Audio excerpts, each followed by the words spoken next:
ఉంది. ఇప్పుడు మనం ఒక ఎగ్జాంపుల్ చెప్తా. రిపబ్లిక్ టీవీ ఉంది. రిపబ్లిక్ టీవీ మనం ఏమనుకుంటామంటే బీజేపీ సపోర్ట్ చేస్తాడు అర్నబ్ గోస్వామి, అలాగే నావికా కుమార్ టైమ్స్ నవ్వులో బీజేపీకి సపోర్ట్ చేస్తుంది అని సపోర్ట్ చేయొచ్చు. ఇది ఇతను మంచి ముఖ్యమంత్రి. నేను చెప్తా ప్రౌడ్లీ ఐ కెన్ సే, నాకు నరేంద్ర మోడీ గారిని వస్తారు, భారతదేశంలో one of the honest tallest politician అని. అదే బీజేపీలో కొంచెం ఏమన్నా మాకు ఇబ్బంది కలిగిందనుకో నేను క్వశ్చన్ చేస్తా. సేమ్ అలాగే ఈ అర్నబ్ గోస్వామి ఎంత పొగుడుతాడో బీజేపీని అంత విమర్శిస్తాడు. అంటే ఉన్నాళ్లలో నువ్వు బెటర్వి, ఆ బెటర్తో మిమ్మల్ని అభినందిస్తున్నాం, కానీ మీ కింద వాళ్ళు ఏం చేస్తున్నారు అని క్వశ్చన్ చేస్తాడు. అలాగే నావికా కుమార్ కూడా.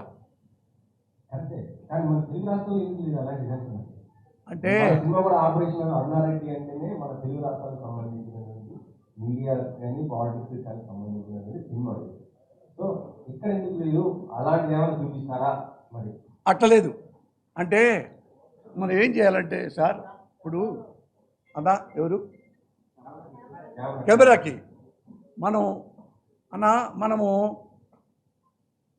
మన ఇంట్లో భార్య బియ్యం జరుగుతుంది, 2 3 ఉంటాయి గడ్డలో రాళ్ళు తీసుకుంటూ ముందుకు వెళ్ళాలి తప్ప ఈ రాయి ఉంది మొత్తం చండాలు ఏంటట. ఎప్పుడైనా సినిమాల్లో కానీ రాజకీయాల్లో కానీ ఉద్యోగస్తుల్లో కానీ ఎవరైనా కానీ ఒకడో ఇద్దరో పొరపాటుగా ఉంటుంది. 2 3 పొరపాటు చేస్తే భర్తలు, ప్రపంచంలో భర్తలంతా చండాలు ఏంటట. ఒకటి నేనే తప్పు చేస్తాను, అందరు ముగ్గుళ్ళు చండాలు ఏంటట.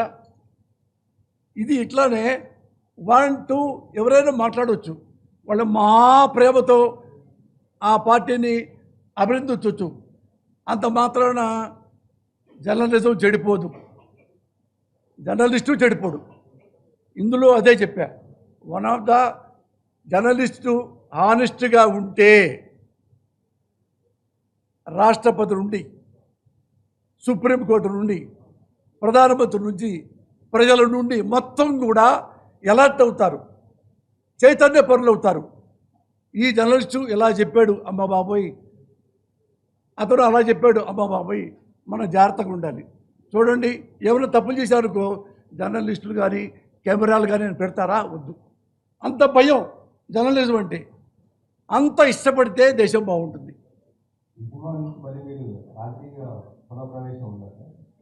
ఇది రాజకీయాల సంబంధమే లేదు. ఇప్పుడా నేను చానాళ్ళ తర్వాత సినిమా చేసుకుంటున్నానబ్బా, చానాళ్ళ తర్వాత సినిమా చేసుకుంటానబ్బా. నన్ను రోడ్డు మీద పడేయమాకండబ్బా.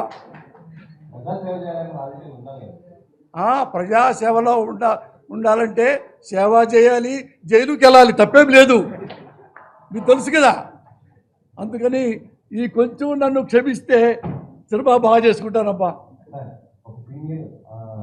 మొత్తం మీరే దీంట్లో మొత్తం